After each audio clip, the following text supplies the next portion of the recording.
Okay, dear all, I think we are ready to start this new PI seminar. PI seminar because it is organized by the Productivity P, Innovation I, and Entrepreneurship E division of the Directorate for Science, Technology, and Innovation. My name is Guy Lalanne. I'm the acting head of this division, and I will chair this seminar today. And we are honored to welcome three distinguished speakers from the World Bank.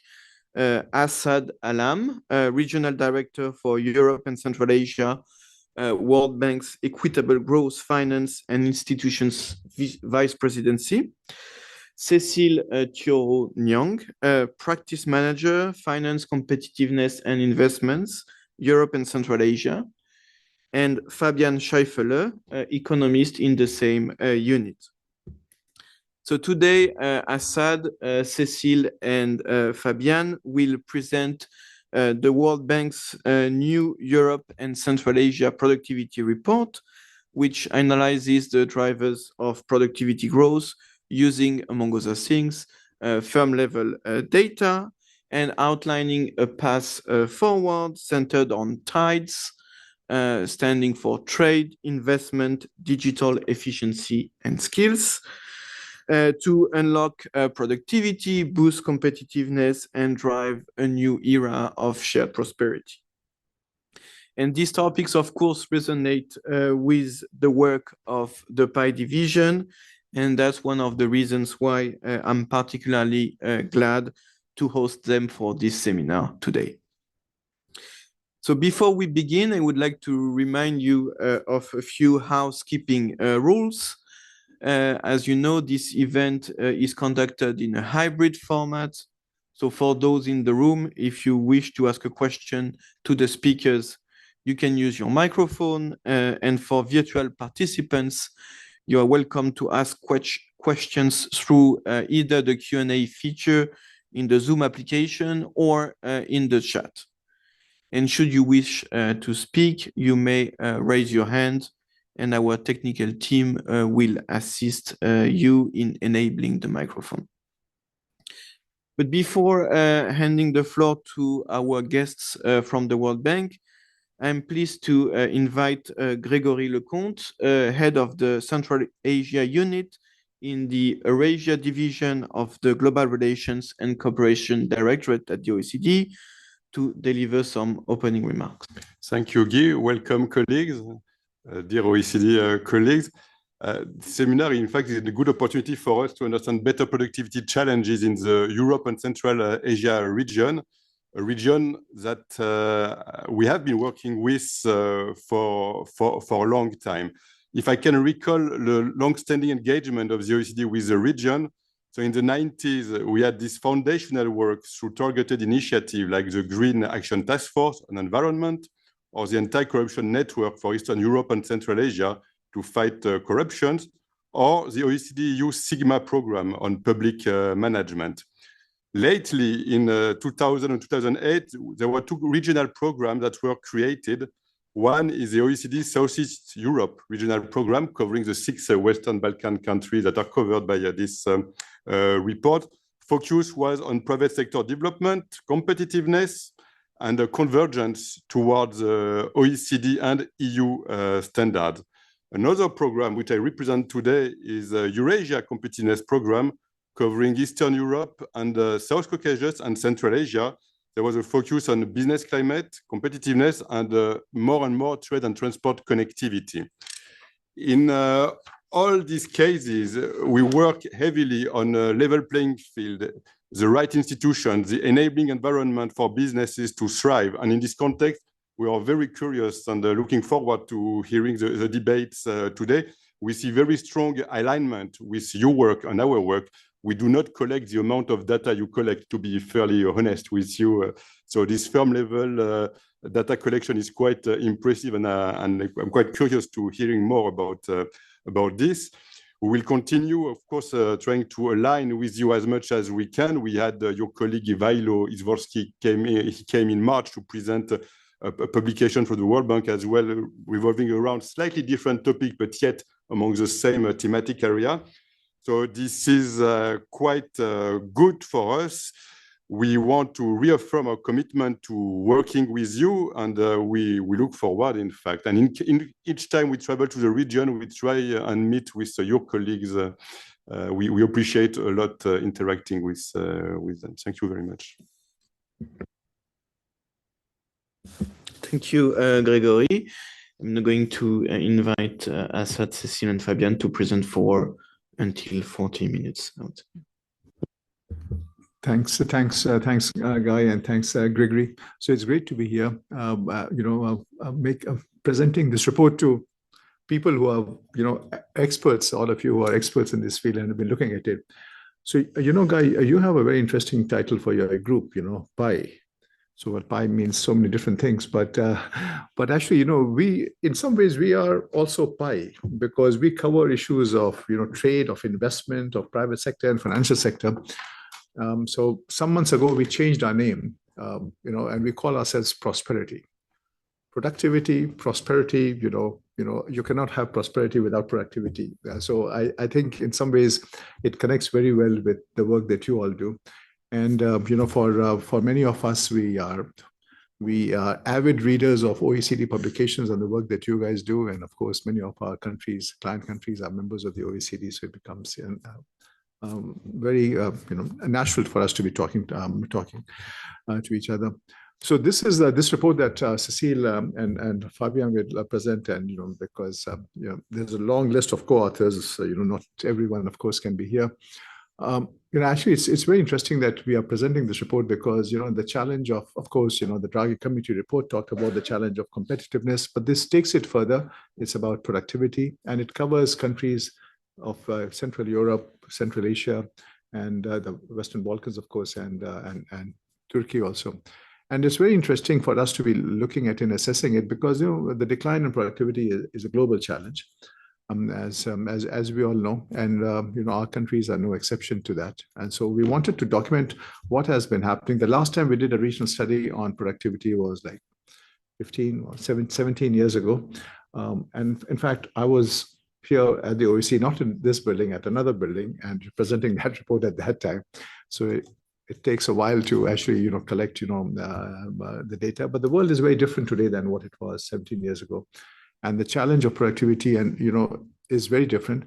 What is also interesting in this report, what is innovative, as Gregory was saying, that we have actually tried to use firm level data to look at business dynamism and what is happening, and it is now very timely in some ways that we are doing that because the Nobel Prize in Economics 4 weeks ago also went to people working on creative destruction. And in fact, while we were still doing this report, there was a conference on growth in Romania. I think it was in March or April, where I was presenting some of the early findings of the report. And in the audience right in front of me was Philippe Arguin. He and I had some conversations about this. So it's in the same spirit of the work that Philippe and Peter Howitt and others and Professor Moukir have been doing. So I'm very pleased to have this conversation with all of you, to learn from you, because you have insights that maybe we may not have captured, and to learn from that.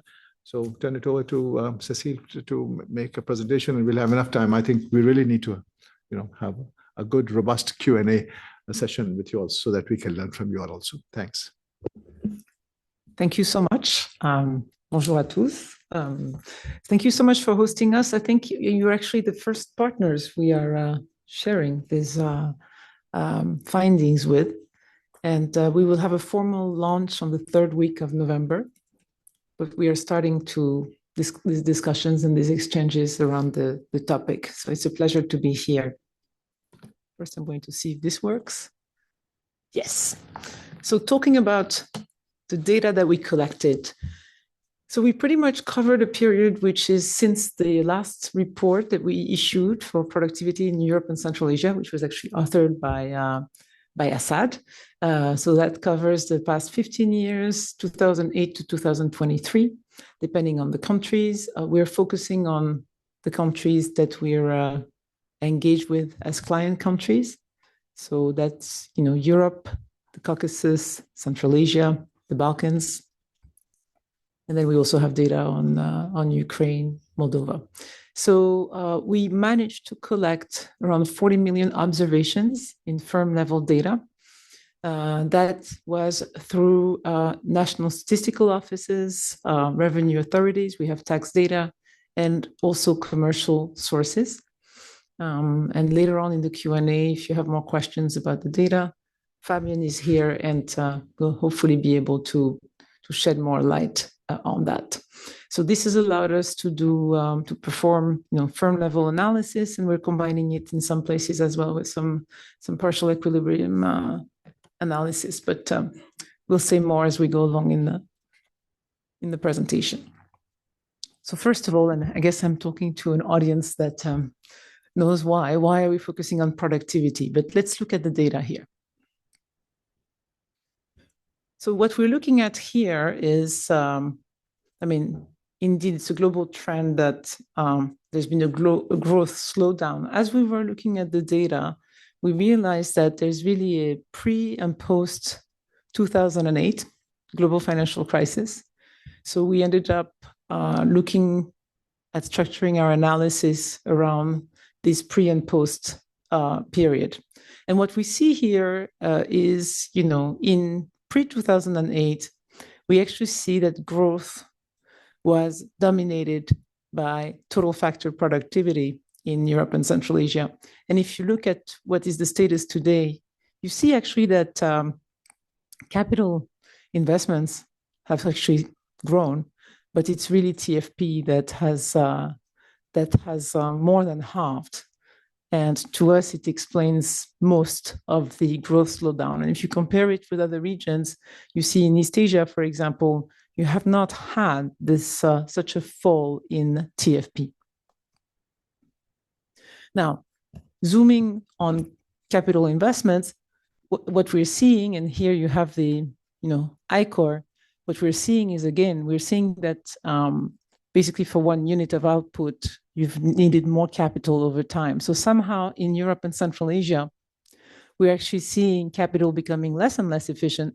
And if we compare it to the United States, that's been a very different story. So here in Europe and in Central Asia, we have a very different efficiency when it comes to capital investments. Now, when we draw the parallel with what's happening on the policy side, what we're seeing is this growth slowdown that we've experienced also has coincided with a slowdown in reforms. So here we've used data on economic freedom from the Heritage Foundation. And if you look at it, with the exception of a few countries, so here Poland, Moldova, and I think we have perhaps Croatia that also has been doing better. Besides investment freedom, all the other scores have actually gone down. So regulatory efficiency, trade reforms, financial freedoms have all seemed to stall when it comes to reform momentum. So the growth slowdown does coincide with a slowdown in reforms.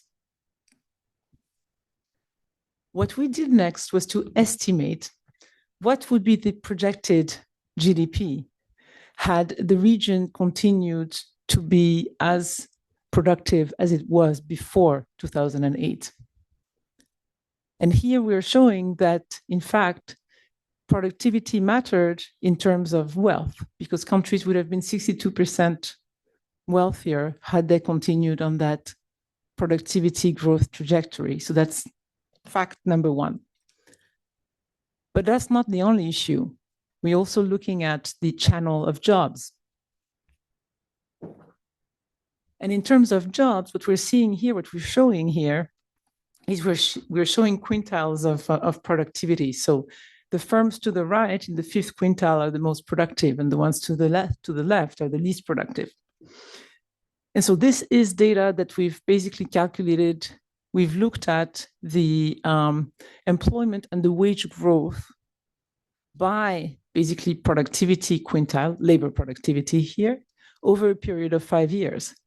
And what we're seeing is indeed, these more productive firms do create more jobs, and they also create better jobs or higher income jobs. In fact, we calculated that wages are 80% higher in the top 20% productive firms. So productivity has mattered both for wealth and for jobs. Then we have looked at several building blocks of productivity, and we've looked at this really along the 4 drivers of productivity growth. So we've looked at within sectors allocations or misallocations. We've looked at firm upgrades. We've looked at entry and exits, creative destruction, and we've also looked at structural transformation of the region. So I'm going to start off with a few data points on efficiency.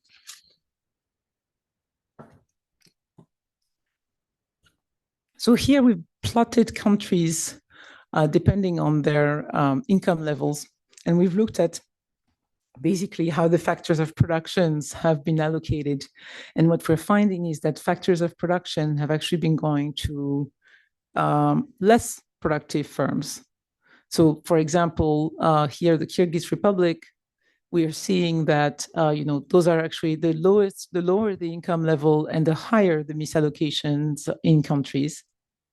And I guess the flip side of this is that would these misallocations be corrected, there is also a big premium for these countries in actually generating additional productivity growth. In fact, we've calculated that reducing these distortions to, let's say, advanced economies levels, so think of Western Europe and US levels, could actually lift aggregate productivity by 10 to 70%, depending on the countries. And here I should say that the unit of analysis was firms that had 10 employees and above, and that's in the manufacturing sectors. So I'm putting a few caveats here in terms of the coverage. Now, looking at the jobs channel, what we're seeing here is we're plotting the age of the firm with the employment levels. So if you look at the red line here, which is the firms in the US, we're seeing that as they age, they actually get to employ more and more people. And if you look at Europe and Central Asia, and we're looking at different typologies of countries, we're seeing that the lines are much flatter when it comes to Europe and Central Asia. So we see that more mature businesses in the US are actually much larger than the more mature, than the younger businesses. And this is a trend that is much, much higher than in Europe. So somehow there is some stunted growth that we're seeing in the countries that we have studied. So we then go into firm dynamics. And so again, here you have on the top, in the middle, you've got the advanced economies. And what we're seeing is that with, over time, productivity levels tend to increase and then they taper off. But when we look at the countries that we studied, we really found that we don't find this productivity growth. And so firms don't seem to become more productive as they mature. And so we've looked at what could explain that. What could be the drivers of these misallocations or these efficiency gaps? We've looked at 4 drivers. The first driver we looked at, and here we have some interesting data that hopefully will contribute to the policy discussions, is the role of the state-owned enterprises. So we're in a region where a lot of our countries have not fully transitioned from their previous to market economies, with a large presence of state-owned enterprises. And what we're seeing here, and this is as a result of regression analysis, is that all things being equaled, an SOE produces only 60% of the value added of a, compared to a private firm. So there's a very strong, statistically significant result here that shows that SOEs are not only less productive, but they actually really produce negative productivity in an economy. We also see here that market concentration contributes negatively to productivity. So issues of competitions are another negative factor when it comes to generating productivity in the economies. We go a little bit into more detail here. And here, what we're trying to plot and see is how does the presence of SOEs affect allocative efficiency and job dynamism. So on the top left plot, we see that more SOEs means less competition. It also means less allocative efficiency, which is what you see on the top right. Less job turnover on the bottom left, and also less firm turnover. So in fact, these entries and exits, this creative distraction happens much less when the economies has a large SOE presence. The second driver we're looking at, and there's also a segue to the first, SOEs, is credit misallocations. So that is another really important finding of this report. So what we're seeing is that SOEs actually tend to have more access to subsidized credit, and that these actually generate distortions in credit markets. And that also means that the credit doesn't necessarily flow towards the most productive firms. And in fact, we calculate that correcting finance misallocations, which is not only to SOEs, but also to the less productive firms, could yield productivity gains that range between 20 and 80%. And so what you see, for example, in the graph below, is that actually there's not much of a difference in productivity between firms that have access to finance and firms that do not. So here, there's some unrealized productivity gains that could be achieved if the credit flows were redirected to the more productive firms. So this has a strong policy repercussions.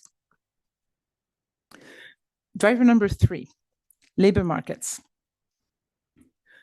So in the United States, for example, or in Germany, we're seeing that there's this trend that is to be expected, that skilled workers will tend to move towards larger companies.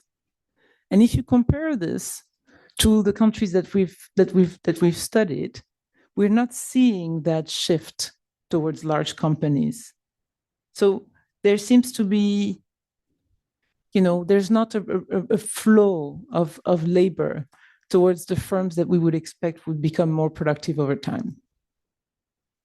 Finally, driver number 4, around the efficiency building block, public procurement. So we've looked at where does public procurement go? Which firms actually benefit from it? This is really important, particularly in our smaller economies where the government is an anchor client and can really make a difference when it comes to the growth of firms. On the graph to the left, this is data that comes from the corruption risk index. What's the green part is procurement that is uncompetitive or has more risk for corruption. We include data points such as single bidding, restrictive procedures, the short advertisement periods. And so if you compare, I think the data point is 2022 compared to 2007, there hasn't been a lot of progress in terms of going towards more competitive bidding, which would actually be the blue part of the graph. And here, when we look at which companies are actually more likely to win contracts, it remains the SOEs and the larger companies. And when you plot the uncompetitive or the less competitive bidding with who actually benefits from that, again, we seem to be seeing this sort of circle where SOEs are more likely to win the uncompetitive bids. So that is another aspect, public procurement and how public procurement might affect, productivity of private businesses, which we hope to carry forward with us. So that was about efficiency. Now, moving on to trade and investment. So here, and that's where we've actually gone beyond our firm level analysis, we ran a simulation model using a gravity equation to look at where countries should be trading at and where they actually do now. And we added some criteria which include, the presence of trade agreements, tariff levels, and other rules of origins and others. And here's what we see. We see to the left, we have a number of our Central Asian countries that actually have the largest share of missing trade. So, basically above 60%, right? And then when we compare it to the, EU, the more recent EU members, then we actually go down. But it seems as if there is still a large missing trade among Europe and Central Asian countries, which actually presents an opportunity as well. And we're going to look into this. Now, what explains missing trade? This is just to show that missing trade is correlated with openness to trade on the left side, and also with better logistics performance. So trade facilitation matters. Why does it matter? Here, this is when we go into the micro, we've looked at exporters and how they do. So first of all, we see that exporters are very few in our economies. So you look to the graph to the left, you see that even in a place like Poland, you've got less than 30% of the firms that are exporters. And then as you go down, in Kosovo, for example, that level is 5%. But let's take the case of Poland. So in Poland, where you have less than 30% exporters, when you look at what these exporters bring to the economy, you see that they really punch above their weight. So they bring huge value added, employment, wages, and fixed assets. So this seems to be a crowd that is actually doing really well, but somehow that is not. That is a minority. And again, in most of the other countries that we've actually studied, they're all less than a fifth of the firms. So with the missing trade, exporters may not be growing, and that may be, an opportunity moving forward in terms of policy implications. But let's pause and let's move into investments. FDI. So FDI inflows remain above middle income averages, but that said, they've declined. And when we looked a little bit more into detail at FDI, we saw that in fact, FDI is mainly driven by reinvestment. So basically existing, foreign investors reinvesting in the economy. So actually, there's not a lot of new FDI that is coming. And then, drawing a parallel analysis, we look at what's the missing FDI. And here we see a very large share of missing FDI compared to what we would expect the countries to be at. So what does this translate into in terms of numbers? Well, in Tajikistan or in Kyrgyzstan, attracting this missing FDI could increase investment by as much as 80%, which actually would be close to $2 billion. So this is significant for those countries. And it's significant not only in itself for growth, it's also significant because we're seeing that more FDI exposure also means less misallocations in the sector. And so there's a whole agenda of backwards linkages or how domestic firms can actually benefit from contracting and working with foreign firms, which is another policy angle that can be explored. So that was for trade and investment. Now, our report also looked into digitalization.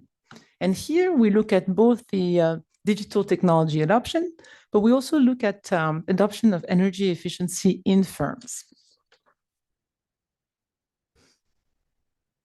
So one is productivity is positively correlated with the use of technology. So here we see actually how productivity shifts upwards with software adoption.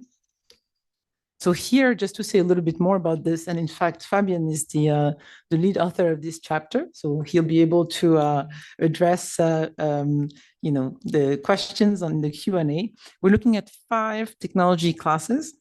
So we have the advanced applications, that's AI, machine learning, marketing analytics. We're looking at informational tech. We're looking at sales softwares, we're looking at IT systems, and we're looking also at like some business-specific softwares, depending on what the businesses are producing. So bottom line is, and this is in estimations of labor productivity, productivity is positively correlated with the use of technology.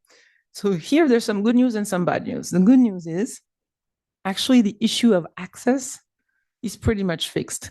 And I'm not quite sure this would have been the case 15 years ago, Asad, when you were doing the last productivity report. So there seems to be universal access now for our companies. By the way, we don't have data on 16 countries for that. We have this technology adoption surveys that we are running. We have here representing results for Croatia, Poland, and Georgia. We have Armenia and Romania coming on board. That said, when you look at modern technologies in particular, even when they're actually available, they're not necessarily being much used, and certainly not intensively. So when it comes to intensive use, we see that less than half of the companies that actually have access use these technologies. And intensive use is really the key here. That is the way to actually get these productivity gains. We calculated that convergence to the EU frontier would be associated with productivity gains of 25%. So that's something to look at. Technology can really make a difference when it comes to productivity. Now, what are the enablers of this digital technology adoption? So here, 2 main enablers, skills and access to markets. In terms of skills, it's not only about workers' skills. There's a whole agenda of managerial capabilities, managers' skills, management quality, which seems to be really impacting the eventual use and intensive use of technology in the workplace. Now, beyond digital, and that's only, I feel it doesn't do fully justice to the report because I only have 1 slide on this, but we have a whole chapter on this. There's a strong correlation, and we also see this, in the rest of the world, between energy efficiency and productivity. That said, going back to the policies, we don't see that energy subsidies have to the fossil fuel have lowered. So it doesn't seem as if, there are so many incentives to upgrade for firms, even though there's this strong positive correlation between energy efficiency use and firm level productivity. Finally, we zoomed on skills. That's the last chapter of our report. And here we're using data that, some of this data, a lot of it actually is produced by the OECD. So you're going to be very familiar with this, but we wanted to put it together with the rest of the report. So here we see that actually there's been better educational attainment among workers in firms. Yet, on the right side, we're still seeing that when it comes to obstacle to growth, business owners quote skills.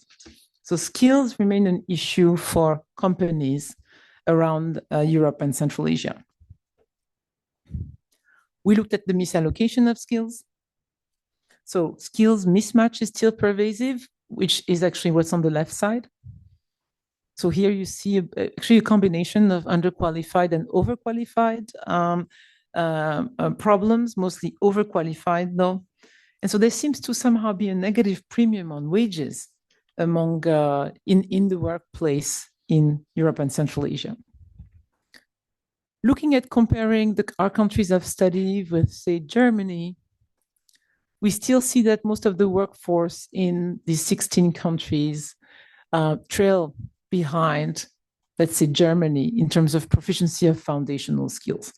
So there are issues of foundational skills that are still prominent and preventing really the full, labor productivity dividend that you could get.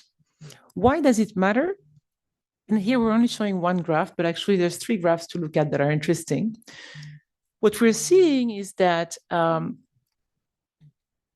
there is a payoff in terms of having these foundational skills, which actually increases over time. And then the higher your foundational skills, the more productive you're going to be in the workplace. So what's interesting is that if you compare 5 years of experience to 25 years of experience, the more time you spend in a company, the more advanced you are in your life cycle of working, and the more you're actually going to benefit from having these foundational skills.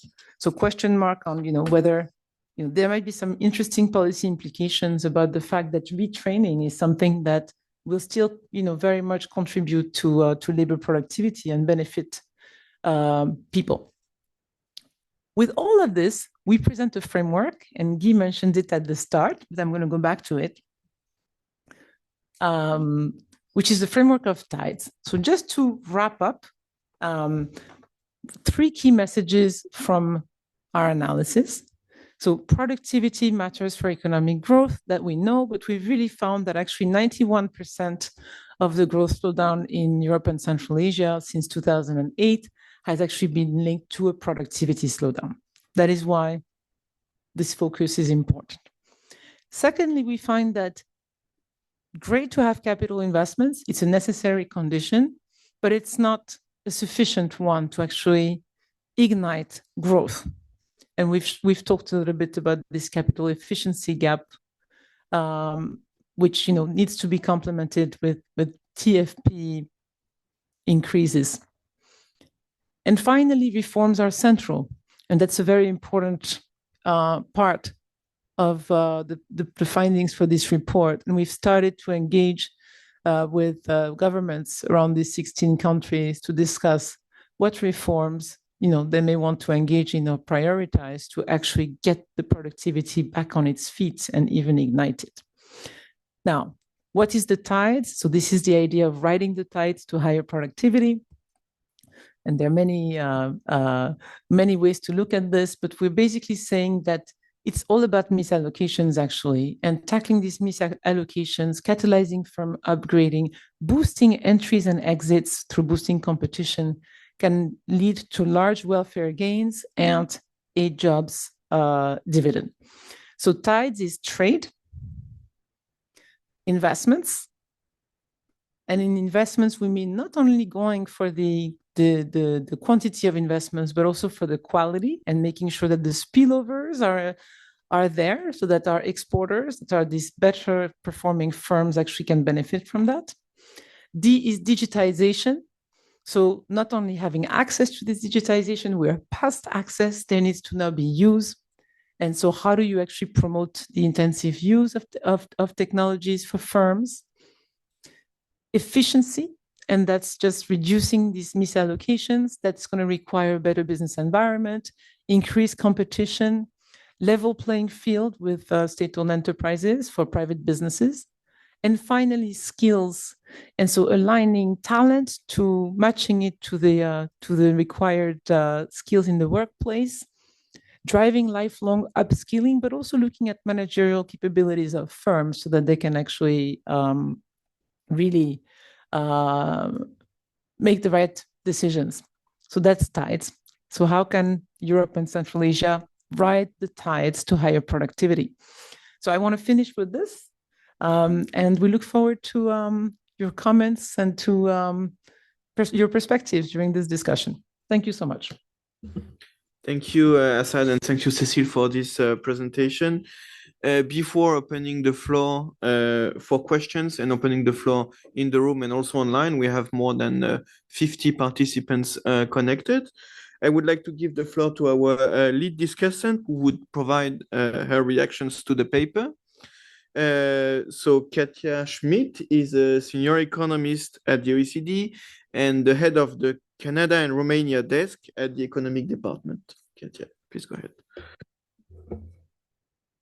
Yeah, thank you very much, Guy. Also, thank you for inviting me to discuss this paper. So it's a really pleasure to be here and give some opening remarks for the discussion. Of course, it's a highly relevant and timely topic, as you showed, given the slowing convergence of this region with more advanced economies, especially compared to East Asia and other regions. So it's timely, but it also has a broader scope. As you all know, the slowing productivity growth has been very well discussed in the economic literature, especially for advanced countries. So it's very useful to see how the catch-up economies are doing if the frontier is slowing also, and what does this mean for the two regions. So it's very useful. And the paper, of course, provides very valuable insights for understanding the drivers of productivity growth, but also delivers some very strong policy messages. And let me say, for me personally, it's also very useful because I just finished a draft for the Romania survey, for the upcoming Romania survey, which will be published in March 2026. There will be an in-depth productivity chapter, which covers many of the topics we are talking about, and we are very much aligned. So for me, this was very interesting, this analysis in this context. I will focus my intervention on three key aspects. The first on the accounting of the productivity slowdown, the second, the link with trade and FDI integration, and the third, more on the policy levers.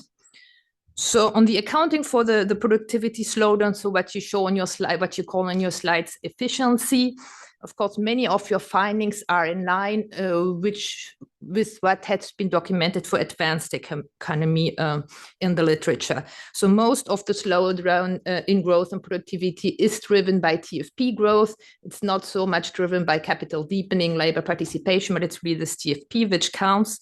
And there are limited contribution of sectoral shifts. It's really this misallocation within sector which drives this.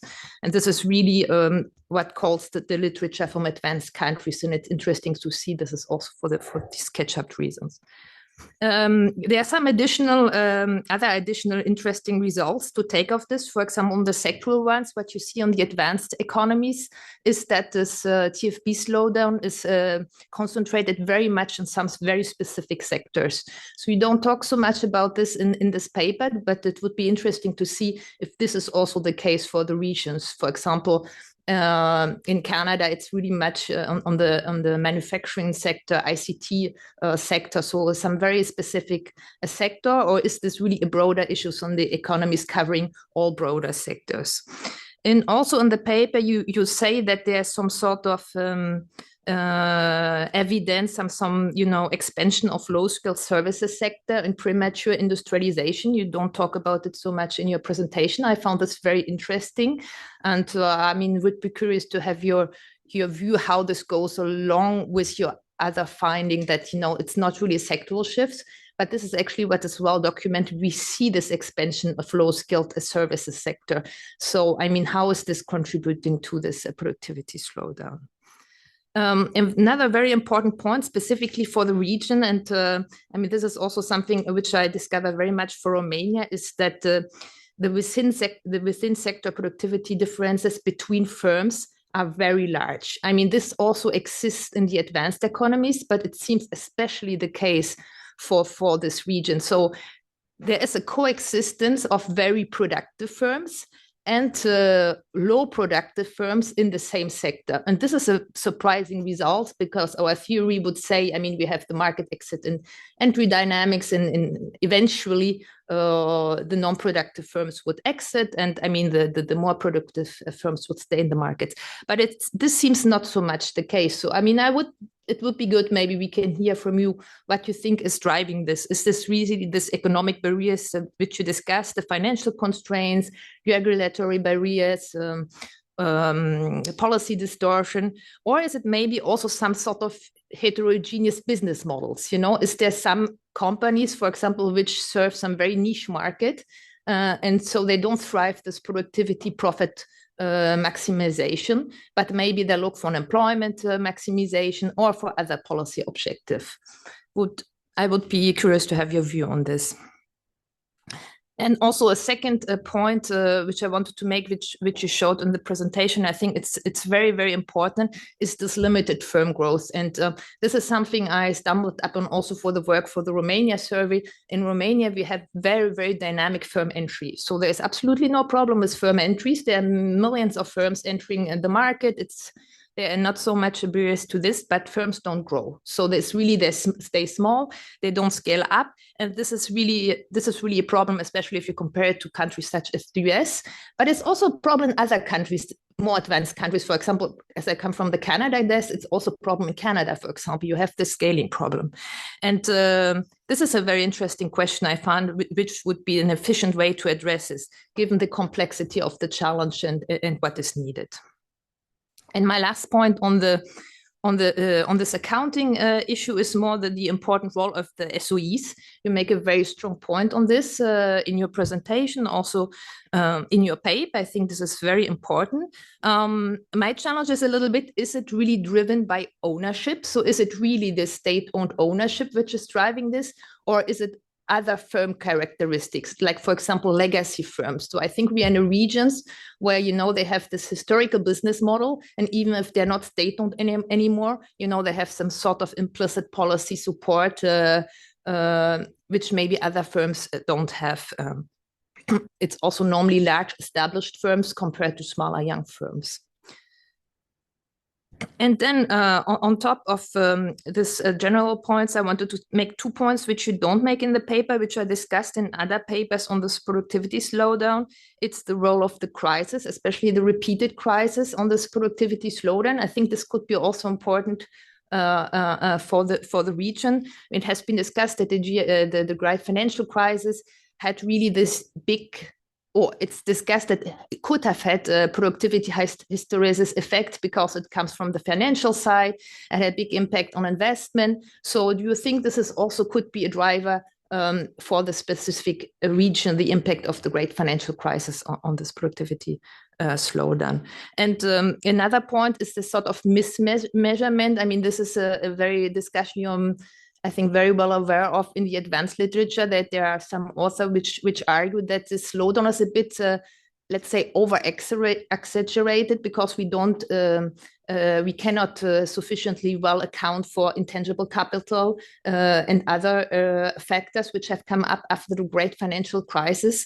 And so, I mean, even if it cannot take out all the productivity slowdown, there is some argument showing that, I mean, it can be reduced a little bit if take into account some measurement of intangible capitals and digital assets which came up after the great financial crisis.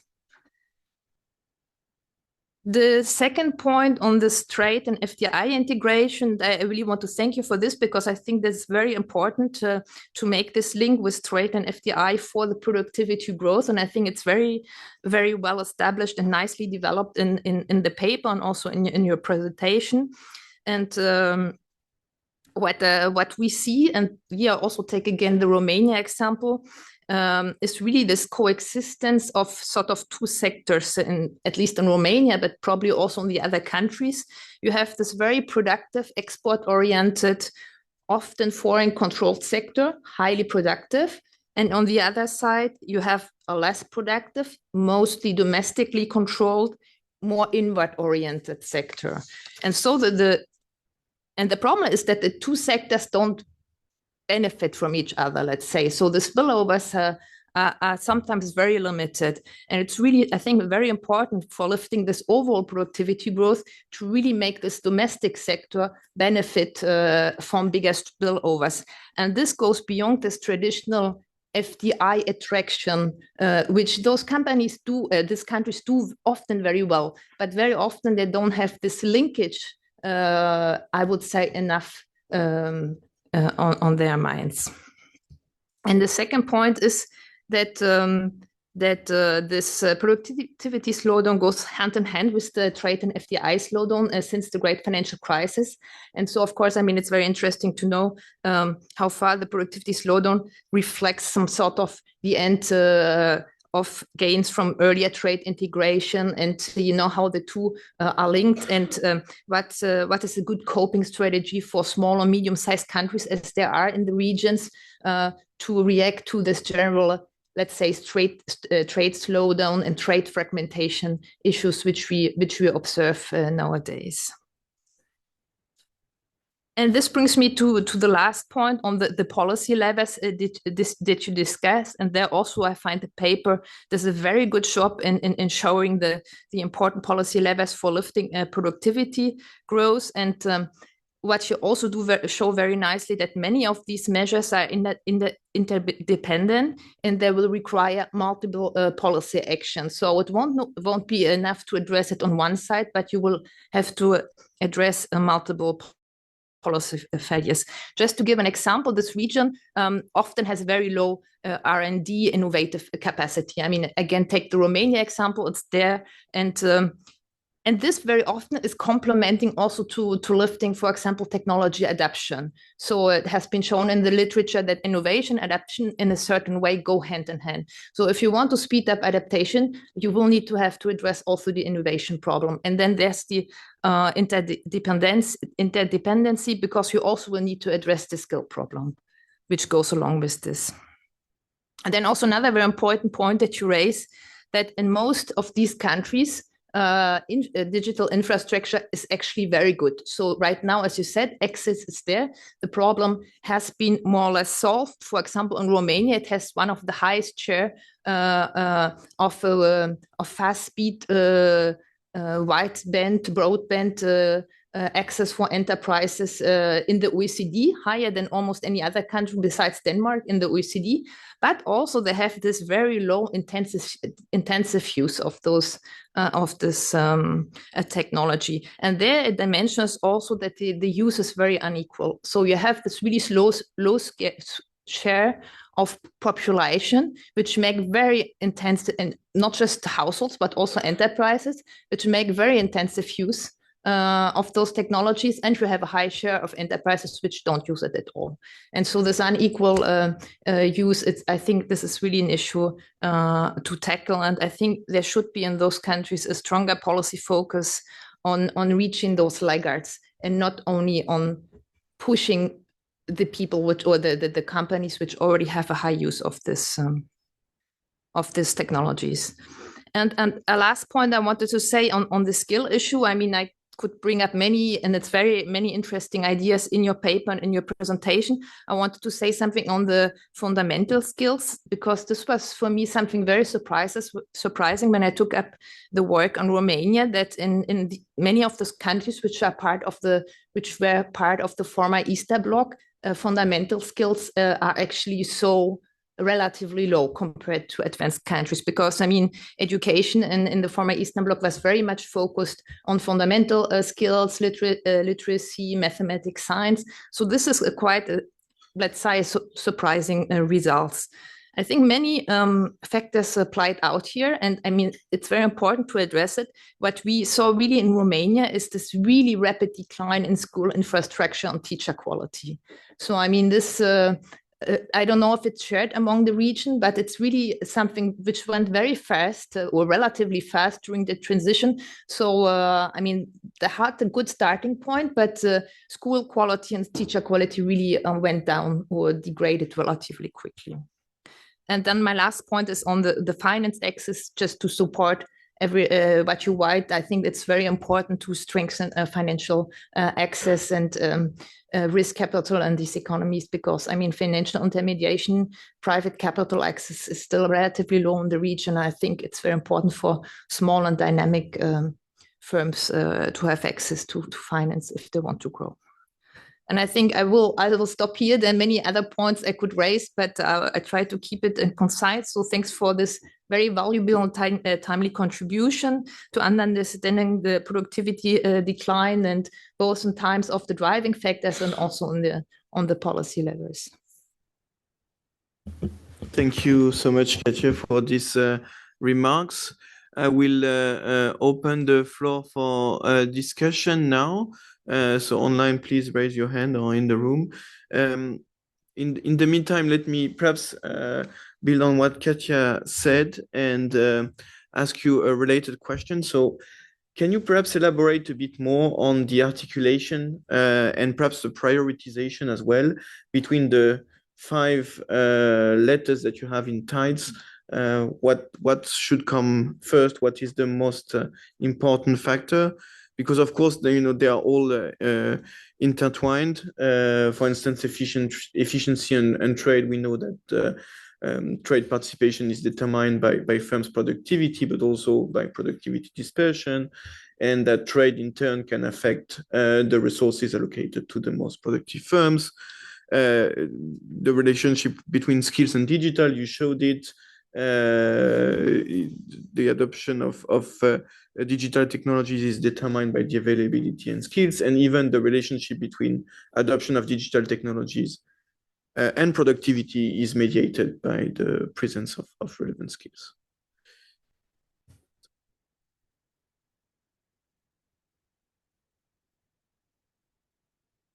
Okay, Yeah, please go ahead. Should I start? Let me just let me see. Okay, here. Thank you so much, and thank you so much for your remarks. Think it helps me address some of the things I didn't mention so much. So structural transformation, yes. We looked at the shift in sectoral composition in Europe and Central Asia. And what we're finding is that we are seeing this shift from industry to services, but the shift is not going to the high-skilled services that can generate the most value. So at this point, there is the shift from industry to low-skilled services. So here, clearly, there's an opportunity to actually benefit more and leverage more services. So that's a trend that's not yet at the level, let's say, of East Asia, where in East Asia, we've seen this shift towards services, and both in services, but also in manufacturing, given the servicification of manufacturing towards high skilled. And that's not so much the case in Europe and Central Asia. We also, but we're careful with this finding, but we have found that in some cases, we have seen this deindustrialization a bit earlier than what we would expect in some countries. So that's that. So there's in the report, we spend quite some time in the first chapter to look at structural transformation in ECHA and what have been the trends there. So I'm taking this one. Second, I'm going to take just 3 points. My colleagues, I'm sure, will also add. On the state-owned enterprises, we looked at both the presence of state-owned enterprises in natural monopolies, but also in what you would expect to be competitive sectors. And what we found is that even though there is less presence in the competitive sectors, it's still very much more present than what you would see. And this has an impact because these competitive sectors are sectors that are critical for the overall productivity of the economies. Think of telecoms, for example. So that is that. And then finally, on the need to address the multiple policy failures. So you had Ivailo who came to see you 6 months ago or so, and I'm sure that he talked about the framework of the 3 I's, right? So it's investments, innovation, and infusion. And indeed, you have, it's good to have investments. You want to promote innovation, but if you don't have infusion, then you don't necessarily capitalize so much on the growth that you can have. And we've seen countries, for example, like Brazil, that actually didn't so much prioritize the infusion part and did not benefit from the growth expected because of that, because they had investments, they invested in innovation, but not so much on infusion. And I guess infusion also links to the analysis of digital technology adoption. So I'll stop there. Asad, Fabien, you want to come in? Yeah, maybe just a point on the SOEs. So when we have this business of the state database, and as Cecile already mentioned, we are able to see whether the company is active in a natural monopoly sector, in a partially competitive sector, or in competitive sector. And so across the board, we see these negative productivity correlation, and even more important, so employment is positively associated with productivity. So large companies that are not state-owned enterprises, we do see a more positive productivity relationship. So it's not, I would say it's not only the incumbents per se, it really seems to be the state ownership that seems to make a difference here. And we see this then also in these other areas, like the financial subsidies to the SOEs are higher than to private companies. So they have kind of a benefit in their access to capital. We saw it in the procurement. So they kind of get a head start compared to the private companies that they're competing with in the same sector. Yeah. Thanks, Katja and Guy. You guys have asked very pertinent questions. I'm not sure we have answers to all of them, but I guess there are several hypotheses. And let me just touch on a few of what you have mentioned. And it's very interesting, Katja, also to hear about your upcoming work on Romania, because it's a country that we have also been looking at very closely, given Romania's growth challenge, as we all know. First you talked about the measurement errors, whether we are how well we are accounting for intangible capital, and I think our study also suffers from the same challenge that most of the other studies, and we don't have. I don't think we have looked into correction for measurement errors, etc. in this work. So I think I leave that caveat, up front.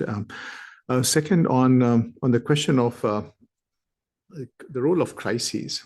So, Cecile mentioned that we find a break around the global financial crisis. And I think there's some study I was reading even on the UK, the most recent, productivity numbers from the Office of Budget. They're also talking about, they call it late 2000s, which is close to the global financial crisis. We see a structural break in the growth of productivity throughout the 2000s in many of our countries. Productivity had been rising, and then we see a turning point. I think we don't have an explanation for why it has happened, but there are some hypotheses, and maybe you will also have some hypotheses. It seems that the role of the SOEs in particular, because since they are persistent, it's a legacy issue. The role of the SOEs, going back into the socialist economies, the inheritance from socialism, but it seems that the global financial crisis, after that, the reforms momentum slowed down. I think Cecile had a chart also on the reform momentum. Somehow it slowed down, and the SOEs, the role of their SOEs got strengthened. But that's hypotheses that's still to be. I think preliminary data suggests that might be true, but I think this is something that I think might call for some further analysis on that. What has changed, I think, in terms of global trade and investment? I think you yourself referred to that. Maybe there's a link also between the slowdown of global trade and investment after the global financial crisis. Maybe that has had a vicious, self-reinforcing cycle around that. But I think these are all areas that probably require further investigation. I think, Katja, you also raised a very interesting issue of duality. Duality also in the size and the productivity levels and correlating that. And that's something that maybe we should check. And maybe the data will permit that. I think we can do that. And that actually might link up also to the SOEs, because most of the SOEs are more medium or larger size firms. But this stunting of the growth of, that we see of firms in our data set, maybe that is because that other space is already captured, and that the incumbents are not creating that space for the new entrants in that. So even though you see a lot of new entrants at the micro level, but they're not able to grow because that space is actually, the incumbents there are large and well established, and they're not. So I think there's the duality also between exporters and domestic firms. I think these are all areas that maybe one should look at further, because that's a very interesting point, because Romania in particular has many dualities, In fact, the two Romanias, I think you provided some very interesting facets of additional dimensions of the two Romanias that one should be looking at. On the policy recommendations, I think, Cecile already touched upon some of those things. Guy, your question on the prioritization within TIDES, I think you touched upon it yourself. I think at the heart of it is the efficiency conundrum in some ways. And again, that is that is a legacy issue. So, one way to interpret it is that, our countries are stuck in partial transition, that they have not actually done. I mean, some countries have, of course, Poland, other countries that are much more towards the market, and Poland, of course, has been a success story of the transition economies. But there are many other countries that have somehow, not made the full transition. And so at the end of the day, when we did this study in 2000, the earlier study that Cecile was mentioning many years ago, at that time, there was a very strong positive story about the reallocation across sectors, within sectors to more productive firms and across sectors. We don't have this story now.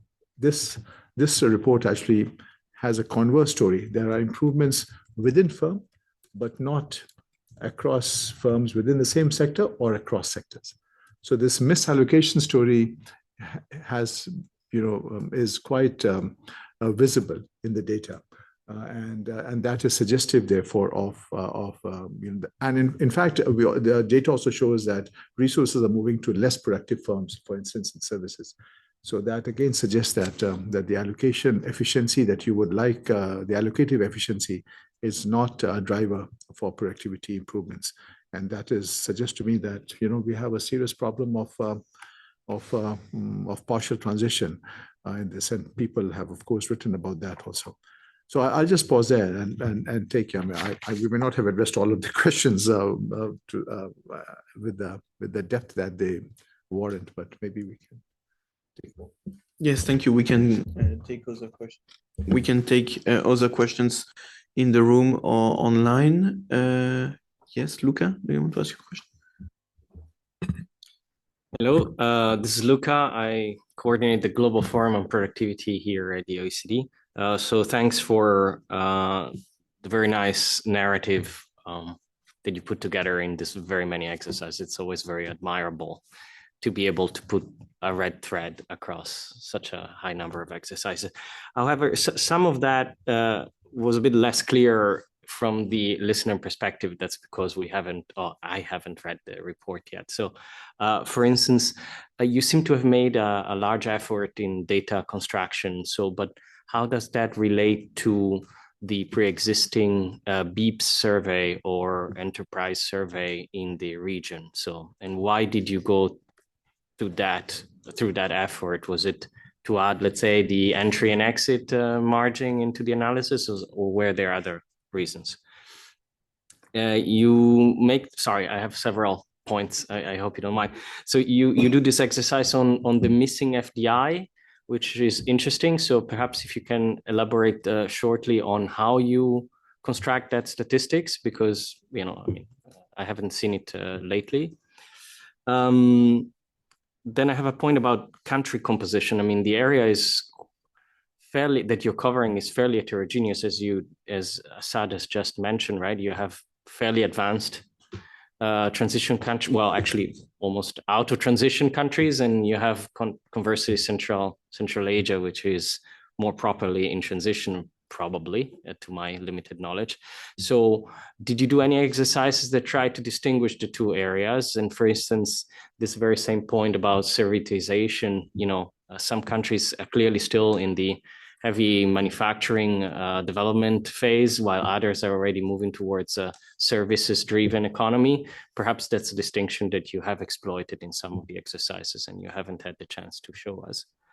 And one last point is on national productivity boards, which are an integral part of the Global Forum on Productivity. So these are, as you know, entities that are designed to support sort of a productivity growth policy agenda within countries. Some of the Eastern European countries have set them up. Are you seeing any intention to do this also in other countries? Do you have any, let's say, conclusion or lesson learned from the area about these particular institutions? Okay. Yes. So on the first question regarding the data construction, so what's the difference between this effort and, for example, the World Bank Enterprise Survey? So in many countries, this is actually firm census data. So this is the entire formal economy. We have some countries where we have also surveys, but they are significantly larger surveys than what the World Bank Enterprise Survey would have. So the sheer amount is much bigger. The coverage is larger, and so this allows us really to have basically a complete overview of the formal economy, which with a World Bank Enterprise Survey, you would have a representative sample of maximum a couple of hundred firms, but it wouldn't be the same quality. On the FDI, missing trade estimations. So what we're doing is, this is a standard gravity model where we basically have the bilateral trade flows or bilateral FDI flows. And then we control for the distance, of course, we control for whether there are trade agreements in place at the regional level, at the countries, whether they share a common border, whether they share a common language, whether they have a colonial past, so all a joint colonial past. So all these traditional gravity indicators are in there. And then we basically come up with a predicted value of what the trade or the FDI flows should be between these countries. And that gives us a counterfactual of what it could be. And then we see the actual, and the difference between the two is what is called missing FDI or missing trade. On the heterogeneity of the countries, we group the countries in certain analysis where it's feasible, where we have enough countries, and then we group them into different groups. So we have the high income and emerging countries like Poland, Romania, Croatia, Turkey. We also have in this one, and then we have the accession countries, Caucasus, Western Balkans, and then we have the resource intensive Central Asian ones, and we have the more agricultural based Central Asian ones like Kyrgyzstan, Tajikistan, these countries. So that is a way of how we kind of cope with the heterogeneity in the report, where we are able to do so. And just to add to Fabien's comprehensive response, we also collected tax data. So that was important. We anonymized. We have 16 countries, but counting. So we are working, for example, we don't have Uzbekistan on this report, but following what they saw we are producing, they now have an interest in sharing some data with us, and we hope to add them on. And we'll be going later this week to Azerbaijan, where we will see if there is interest in sharing data. So this is also evolving work, and we hope to continue being able to cover more countries. So that's the idea. On the categorization, you will see in the full report, which we have not made available yet, but will be available by the third week of November, this categorization of countries. So for example, when we calculate the missing trade, you will see that we've segmented that. And we're also trying to decipher the sort of sectors. So for trade, we have separated manufactured goods, energy, minerals, and raw materials. So we've built that in.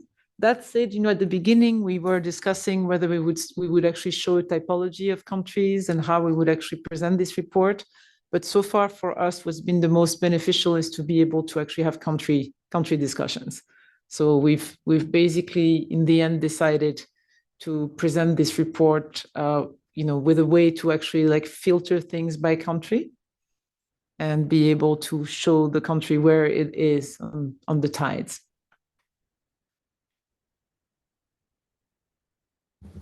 Okay, thank you. Are there further questions in the room or online? Yes, Rudy? Hi, thanks for the great presentation, and congratulations also for the data collection exercise and the production of rich insights based on microdata. We are doing a similar exercise here on different sets of countries, but we know the effort it takes to do that. In terms of data, I was curious if for countries you have time series, and if you have been able to look at patterns over time, for instance, on the evolution of misallocation over time. Still on misallocation, I was wondering if you have additional insights on the margins of misallocation, whether it's more about allocation of labor or allocation of capital, and also the margins that can drive this misallocation. So, for instance, whether it might be related to the fact that low productivity firms do not exit, or if they do not catch up in terms of productivity, especially, for instance, the larger, less productive firms, which take up some of these resources. So whether you have looked at this productivity catch-up dynamics. Thank you. Yes, so on the time series, we do have time series. So the time period varies a bit depending on the country, but as you saw in the presentation, the earliest years is around 2008, and in some countries we go up to 2023 and others less. So we have then also some of these indicators. We produce them over time, and you will have that in the annex of the report. For example, the gains from reallocation over time, they are actually quite constant. So the kind of this misallocation doesn't really, at least for the periods that we observe, not go down significantly. Yes, and so there is kind of a time varying analysis also in the report. Yes, for where it's available. Yeah. On firm dynamics, so that's quite striking that we have a coexistence of low productivity survivors, but we also have high productivity exiters. So something's wrong. So it's quite a striking fact of our report.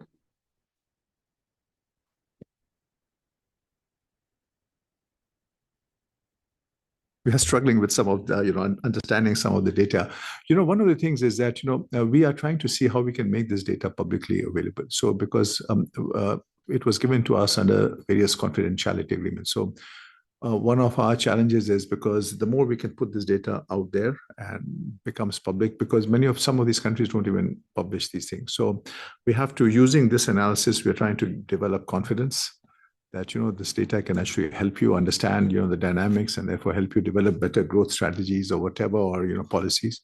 So let us see, at least for some of the countries, we should be able to, put them in the public domain. But we are trying to push, because this is a tremendous public good that we have tried to put together, but it's not yet a full public good because it's not out in the public space. So we'll see how we'll keep you posted. And because it's very important for us to have, anonymized data and we'll have to see how far we are able to succeed. It's a lot of it is building trust, as you know, with opening up the data sets in these countries. Thank you. We have a couple of questions online that I will read now. I think the first set of questions on digitalization, and you showed the slide on how it is linked with productivity, but I think there are further questions on what are the channels and how can digitalization further boost productivity growth in these firms. There is also a question on the subnational level and whether you have tried to analyze productivity dispersion across territories, whether there is a regional divergence, and how to improve productivity in the least productive regions within those countries. Yes. Okay. So on the first question, yes, on the drivers for digital tech adoption and kind of how can this be facilitated. We actually, about the skills we talked, right? Is of course one of the main drivers. So the skills of workers and the skills of the managers and kind of the management practices that are key for digitalization in firms. What we didn't talk about here, but which is in the report, is that we see actually also the market environment again matters for digital adoption. So in sectors that are more trade exposed, for example, digital tech adoption is higher. In sectors that have lower market concentrations, so that are more competitive, we also see higher adoption. We see in sectors where the share of SOEs is very high, we see again the adoption is lower.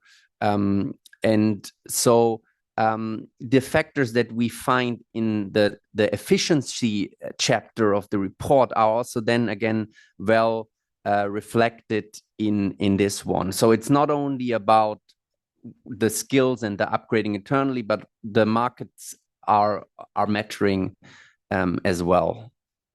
And what was the second question? The subnational one. Yes. So national, very good point. We do not have, we have not looked at subnational data. We know that this would be very important for some of the, for Romania, for example, but also Bulgaria. And we also see how that, just learning from the business ready engagement, the subnational level business ready, which, for example, we have on our 4 program EU countries, has been extremely useful. So that's definitely a next step for us. We don't have that, but it would be interesting to see the differences at the regional level. I don't think the data we have permits the distribution of location. It does not identify location because it's mostly it does. So we do have at the lower level. So the data is available. Just because it was a regional study, it was already a challenge, do it all at the country and the regional level. So we didn't go down this further disaggregation. But if we do country specific studies, we would, of course, we could go down that road. Okay, so you have avenues for further work. We are almost done, but I'll just check one last time if we have further questions. Yes, Won-hee. Hi, my name is Wani and I'm working here at the PI division. Thank you very much for putting in such a comprehensive report into a single presentation. So I have 2 questions. One question is more on data. So on digitalization, you showed the difference between the adoption and intensive use. So I'm interested to know how you measure the difference between adoption and intensive use, because when you think about intensive use, there's definitely difference in value creation when you use this digital tools to, I guess, for example, to, when we ask AI to troubleshoot some code versus people who really use these tools to create a whole new program. So there's more, there for sure would be differences in productivity outcomes when it comes to this digital use, right? So I'm interested to know in this report how you define these adoption versus intensive use. And in terms of policies, you mentioned that in one of your drivers of misallocation, you mentioned about credit misallocation, where more productive firms are not more likely to get access to finance. But in this context, we also know that we're trying to keep productivity dispersion at a moderate level. So and also we know that governments are always constrained with budget. So I am interested to know on how we should strike a balance between providing more support for more productive firms versus controlling for productivity dispersion. Thank you. Okay, maybe I can take the first question. How does the World Bank firm level adoption of technology survey measure intensive use versus adoption versus access, right? So basically, the firm level adoption survey asks the business on a variety of business functions such as business administration, production planning, supply chain, sales. What is the technology that you're using, and there's kind of a ladder from 1 to 5, 1 being a handwritten business administration in a micro business, and 5 being an enterprise resource planning software like SAP.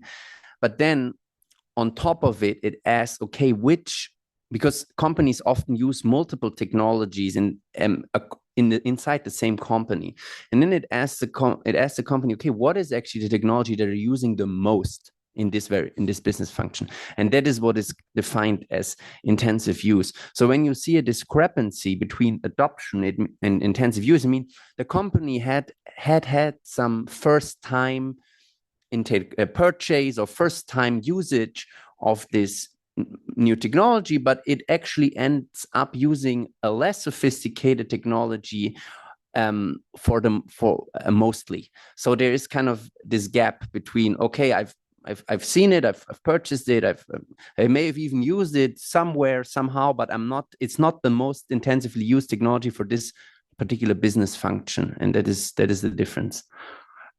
Yeah. On credit misallocations. So first of all, this report does not cover everything. So it does cover credit misallocations, but for example, we didn't talk too much about equity injections, which are really critical for, going beyond entry into growth for firms. We did do on this, we have a companion piece, which is actually focusing on 4 program EU countries. So that's Poland, Romania, Bulgaria, Croatia, where we actually looked specifically on financial intermediation and how actually it can boost business growth and eventually productivity. We have an upcoming regional economic report for the EU, which is actually going to integrate this with some, policy recommendations around that. In parallel, we actually have a big endeavor, which for the region, which we call the Access to Finance for Jobs and Growth, where we support governments. So there we go beyond the analytics into using different types of instruments for boosting financial intermediation to firms. And this might mean shifting away from, lines of credit into more, de-risking instruments that may be mobilizing private capital, having more skin in the games from the lenders. And there's also a big agenda of competition in the financial sector. So this goes beyond the report, but surely what we see from this report is that the credit misallocations are sort of, prevalent and merit attention. Thank you. I think it's now time to conclude this seminar, and I would like to express my congratulations and gratitude to you once again. I trust that the questions have stimulated further reflections and further work, and we are very honored to have you before the formal launch of the report. I would like to also thank Grégory and Katja for their remarks, and the participants in the room and online. And we look forward to welcoming you all again at our next seminar that will be held on the 3rd of November with Mehdi Benatian-Dalousi from the IMF about industrial policy. Thank you all, and I wish you a very pleasant day.